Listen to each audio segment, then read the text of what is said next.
안녕하십니까, 백승훈입니다.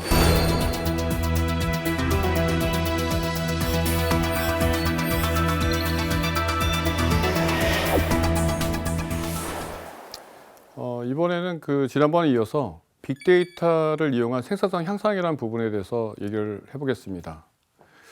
아마도 데이터 분석에 대해서 좀 낯선 분들은 좀 어려울 수 있어요. 근데 제가 생각할 때는 이 강의는 최소한 데이터 분석 어느 정도 아시는 분들이 듣는다고 생각하고 좀 깊은 얘기를 좀 해볼까 합니다.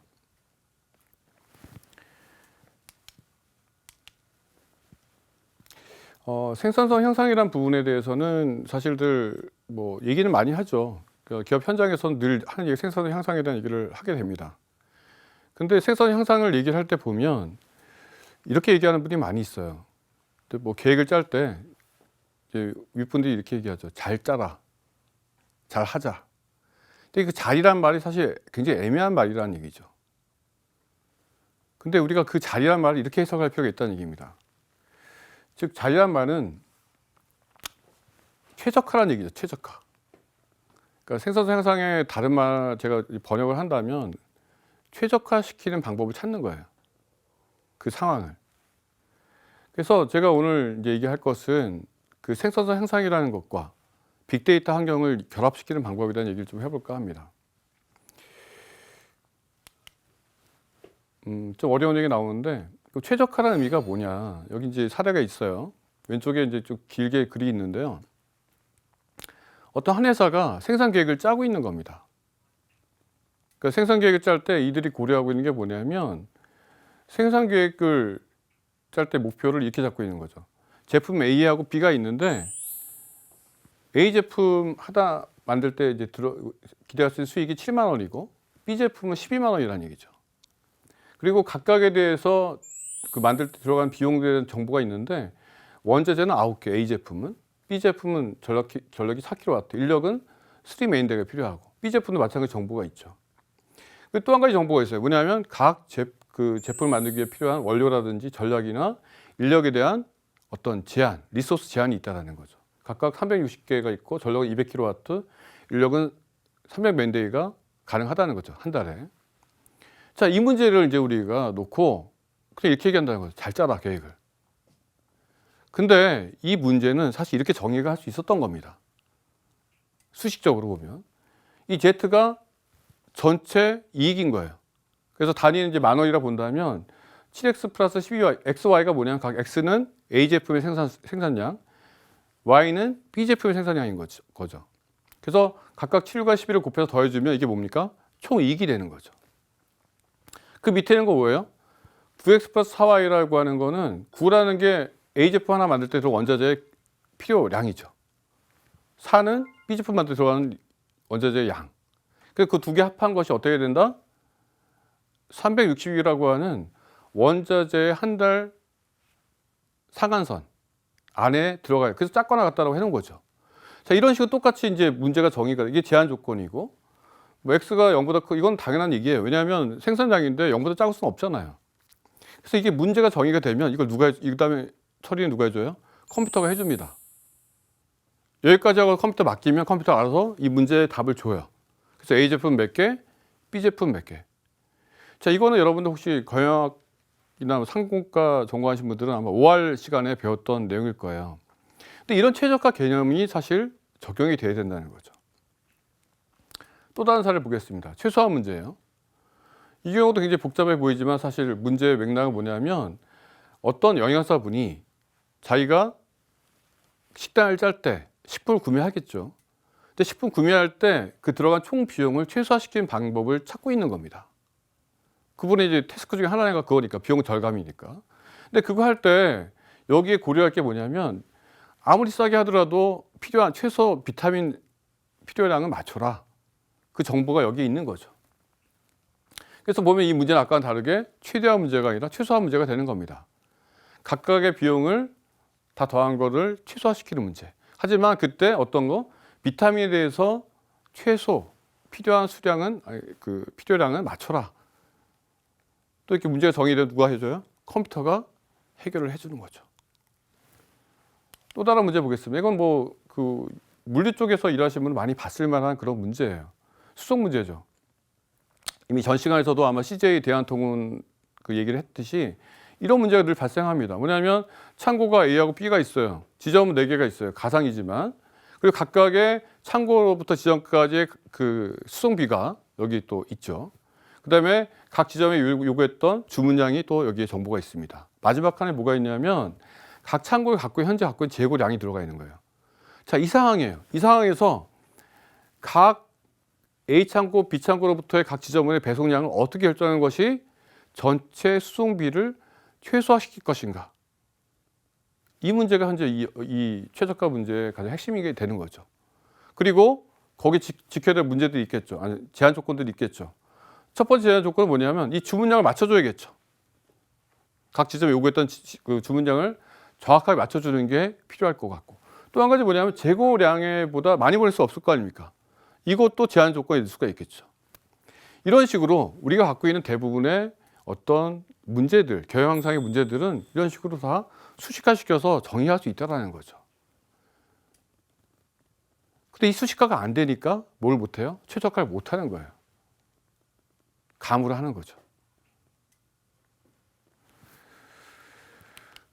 그래서 우리가 생산성 향상이라는 얘기를 하려고 그런다면 지금 얘기하는 이 3가지가 반드시 필요합니다. 뭐냐면 첫 번째, 목표에 대해 정확한 정의가 필요해요. 잘한다는 게 뭡니까? 막연히 잘한다는 건 의미가 없어요. 영업이익을 극대화시키자는 얘기인지 아니면 매출을 극대화시키자는 얘기인지, 그러니까 어떤 대상이 명확해져야 된다는 얘기죠. 그 다음에 이제 그거 다음에 고려할 건 뭐냐면 그 목표 달성할 때 우리가 움직일 수 있는 수단이 뭐냐는 거죠. 영업이익이라는 예를 들면 뭐 요금이 될 수도 있고 판촉 비용 같은 게 될 수도 있겠죠. 세 번째 뭐냐면 그것에 대한 제한 조건이 있을 겁니다. 요금을 우리가 마음대로 정할 수는 없을 거 아니에요. 상한선이나 뭐 하한선 같은 게 있을 수 있고요. 판촉 비용도 마찬가지, 예산이니까 한도가 있겠죠. 뭐 이런 것들을 다 규정하다 보면 문제가 자연스럽게 정의가 됩니다. 자, 최저가 문제를 이제 풀 때 또 한 가지 문제가 있어요. 그럼 아까 같이만 하면 다 되냐? 여기서 중요한 문제가 있죠. 뭐냐면 그 목표로 생각했던 결과와 수단으로 생각했던 그 우리가 독립 변수 간에 상관관계를 우리가 찾아내야 된다는 얘기죠. 그 상관관계를 우리가 미리 찾아낼 수 없다라면 이거는 우리가 아까 최저가 문제가 풀려지지가 않습니다. 굉장히 중요한 부분이에요.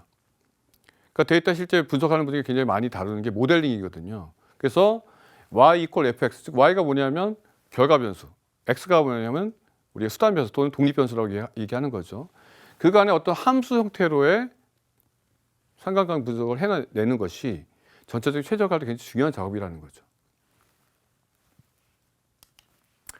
예를 들면 이런 사례가 있습니다. 요새 스마트라는 말을 많이 쓰잖아요. 근데 보면 이 농가 쪽에서도 쓰는 것 같아요. 스마트팜이라는 말 쓰고 있는데 농가 생산성 향상의 한 예입니다. 그러니까 전남 화순군에서 이런 얘기가 있었던 것 같은데 도마토 사례예요. 도마토에 어떤 이제 실험을 해본 거냐면 이 데이터 분석을 적용한 그 연차별로의 평당 생산량을 조사해 봤더니 5년차 된 데는 이제 보면 여기 보세요. 105kg을 생산했다는 거죠. 평당. 근데 가시면 보시면 알겠지만 연차가 줄수록 생산이 적어지는 걸 알 수가 있죠. 물론 이게 이제 어느 정도의 그 농가 수를 가지고 조사하는지 잘 모르겠어요. 대표성이 있는지 잘 모르겠는데 뭐 대표성이 있다고 생각한다면 분명히 차이가 있어 보이잖아요. 그죠? 그래서 이건 지금 무슨 얘기냐면 뭔가 이들이 어떤 데이터를 명확하게 얘기해 주고 있지 않은데 그 데이터와 그 결과물, 생산량과의 어떤 관계에 대해서 연구가 있었던 겁니다. 그래서 그 인풋 데이터와 아웃풋 데이터의 상관관계를 분석해 낸 거죠. 그리고 거기에 뭔가 중요한 변수가 있다는 걸 이해하고 그런 것들이 혹시 부족해지면 조치가 들어가는 식으로 뭔가 방법론을 찾았겠죠. 그게 이제 5년 차의 내공이죠. 뭔가 이렇게 일조량이 떨어지면 뭔가 무슨 뭐 인공광 같은 걸 이제 쬐가지고 보충해 시켜주는 뭐 이런 일을 했겠죠. 그것이 결과도 이런 결과를 만들어냈다는 거겠죠. 이들이 한 줄 더 떠서 얘기하는 게 뭐냐면 환경 데이터, 뭐 일조량이나 이런 것들은 그 센서를 가지고 바로바로 이제 조치가 되는데 생육 데이터, 이 토마토가 얼마나 크고 있다든지 이런 것들은 일일이 이제 수작업으로 이제 기입을 했어야 된다는 얘기예요. 달고 하는 것은. 그러니까 그 부분이 약간 좀 이걸 체크할 때 좀 어려움이 있었다는 얘기인데 그것마저도 이제 자동화 시킨다면 굉장히 생산 향상에 큰 도움이 될 것 같다. 이런 얘기를 하고 있는 것입니다. 그 다음에 또 다른 생산성 향상의 사례는요, 현대백화점의 고객 맞춤형 매장 배치인데, 이게 너무 많아요. 그러니까 뭐냐면 우리가 어떤 계획을 짜는 거 다 해당될 수 있는 거예요. 그러니까 매장 배치를 고민할 거 아니에요. 어디다가 어떤 매장을 놓는 게 가장 매출을 높일 수 있을 거냐 고민하지 않겠습니까? 또 고객의 불편을 줄일 수 있을까? 그런 관점에서 뭔가 문제를 정의하고 거기에 걸맞는 최적화의 배치를 찾았겠죠. 이때도 제가 얘기했던 똑같은 과정이 있었을 겁니다. 목표를 뭐를 정할지. 그 다음에 그걸 통해서 다룰 수 있는 건 뭐냐. 얼로케이션이었겠죠. 그 다음에 제한 조건은 뭔지. 각 매장별로 어떤 최소 평수 같은 것들 제한 조건 들어갔겠네요. 아무튼 그런 것들이 이루어지면서 이러한 문제를 풀 수 있는 환경이 생겼다는 겁니다. 거기에 더해져서 이런 얘기까지 하네요. 연관 상품 같은 것들이 어떤 게 있는지 분석해내서 어떻게 또 연결시켜서 배치하는 게 더 좋은지까지도 분석이 되고 있다는 얘기입니다. 세 번째 사례도 비슷한데 맞춤형 고객 상품 추천 서비스인데 이건 뭐 굉장히 유명한 얘기죠. 아마존 사례. 그래서 어떤 책을 사게 되면 샀던 사람이 어떤 또 책을 샀다라고 좀 보여주면서 추천해 주는 거죠. 굉장히 단순한 얘기인데 파워풀한 것 같아요. 네? 여러분들이 생각해 보시면 이걸 하면 다음에 이런 거 일어난다. 이거 안다는 것만 해도 굉장히 많이 써먹을 때 많다는 얘기죠. 그걸 배치받게 한 거예요. 그래서 이 상품을 샀을 때 그 사람이 또 샀던 것이 뭐가 있는지, 그것들도 이제 그 사람들의 어떤 프로필이나 또 다른 SNS 정보까지 활용해서 또 추가 좀 했다고 하니까 어떤 또 추가적인 인플리케이션이 있는지는 좀 봐야 될 것 같습니다.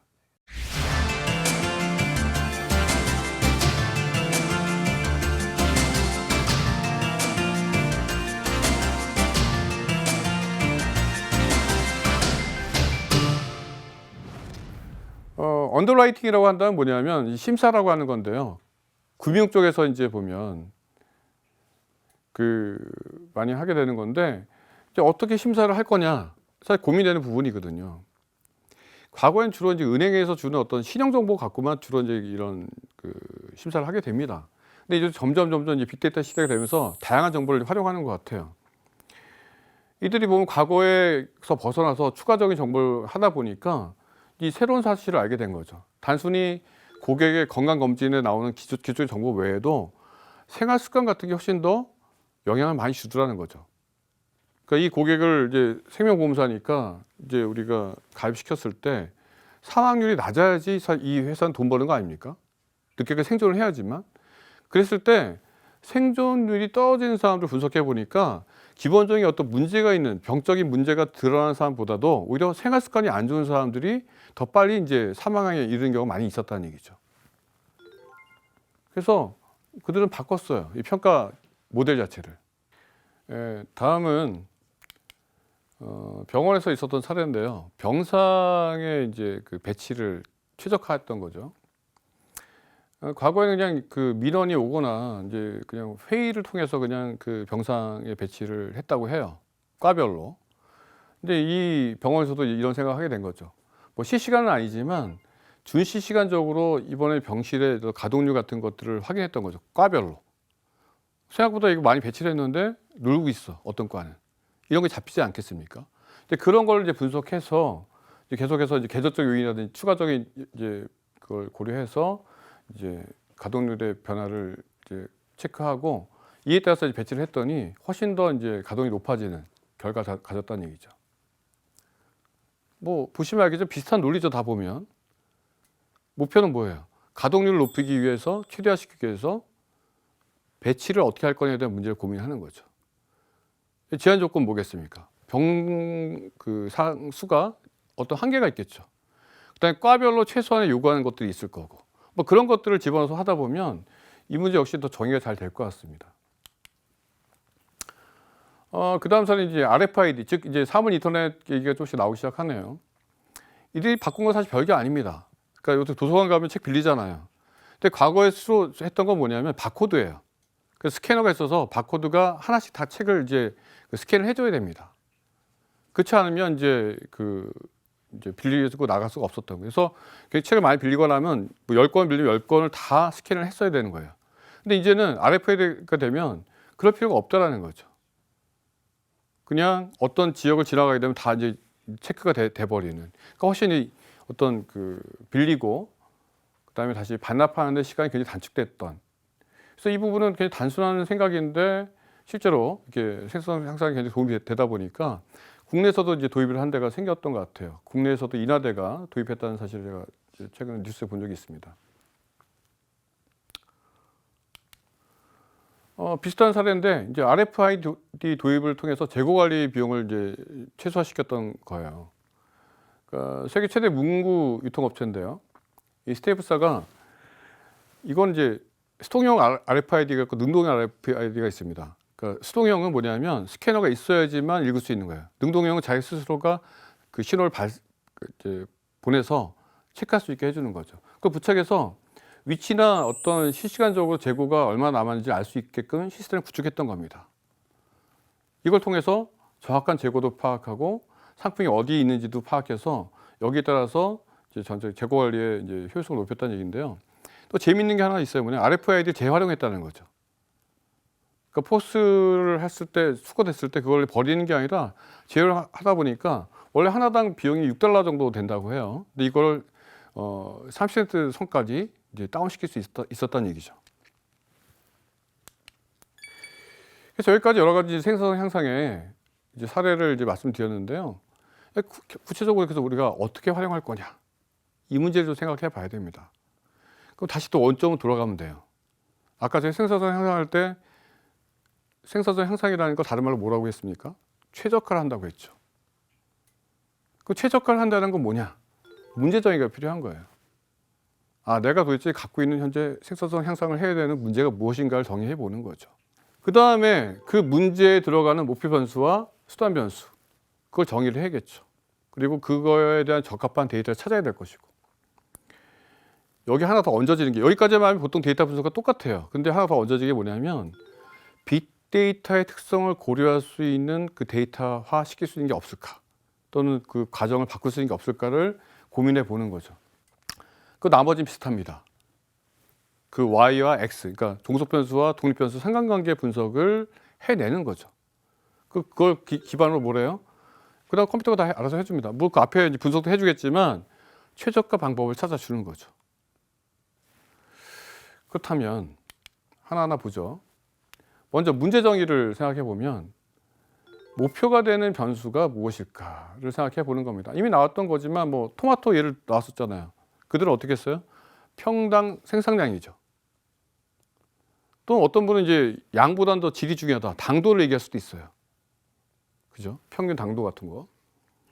그게 이제 먼저 정의가 돼야겠죠. 그거를 최대할 건가 최소할 건가. 이건 뭐 당연한 얘기겠지만 최적화라고 하는 것이 세 가지 방향이 있어요. 최대화시키는 방향이 있고, 그다음에 최소화시키는 방향이 있고, 마지막은 어떤 이상적인 값을 찾아가게 하는 방법이 있다는 거죠. 그것까지 정의되고 나면 그 다음에 그걸 달성하기 위해서 우리가 컨트롤할 수 있는, 움직일 수 있는 변수가, 방법이 무엇인지를 생각해 보는 겁니다. 아까 예에서는 일조량 같은 거가 예를 들었었죠. 그래서 월평균 일조량 같은. 그리고 마지막은 이제 그렇게 문제를 풀 때 우리가 제약 조건을 고려해야 되는 건 무엇이 있는가. 그래서 뭐 예산이나 뭐 하루에 최대로 얻을 수 있는 일조량 한계가 있을 거 아닙니까? 또는 최소 일조량 같은 것도 있을 수 있고. 그래서 그런 부분들에 대해서 생각을 해보고 찾아보는 거죠. 그 다음에 우리 고려할 것이 무엇이냐면 앞에 것까지 사실 데이터 환경 상황이 똑같이 할 수 있는 거예요.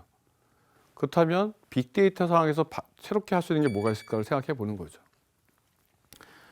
이미 전 시간에서 얘기해 드렸던 거지만 빅데이터의 특성이 세 가지.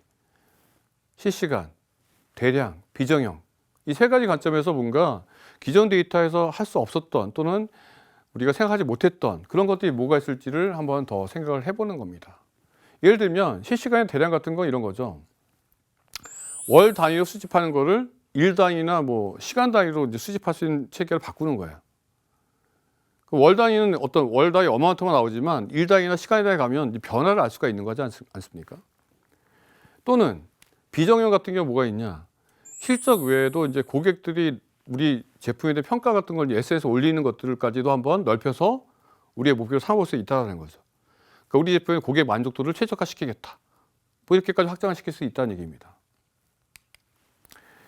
그 다음에 이제 해야 될 일이 뭐냐면 상관관계 분석이라고 하는 건데 뭐 이런 얘기예요. 보면 목표 변수하고 수단 변수 간의 상관관계 분석을 통해서 모델을 만드는 거죠.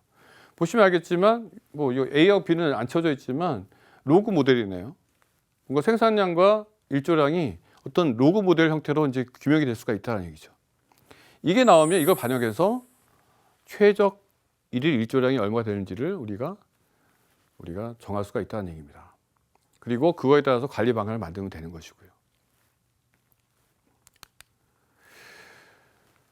자, 뭐 두 번째 시간 이제 빅데이터의 생산성에 대한 얘기를 했는데요. 좀 약간 좀 어려운 얘기일 수 있을 것 같습니다. 데이터 분석을 좀 안 해보신 분들 어려워 쓰는 얘기인데 사실은 어려운 문제예요. 그러니까 아마도 제가 볼 때 빅데이터가 생각보다 해외 선진국보다 우리가 좀 적게 아직까지 반영되고 있는 이유도 이런 게 아닐까 싶습니다. 하지만 도전해 보십시오. 제가 볼 때 많은 전문가들이 기다리고 있을 겁니다. 감사합니다.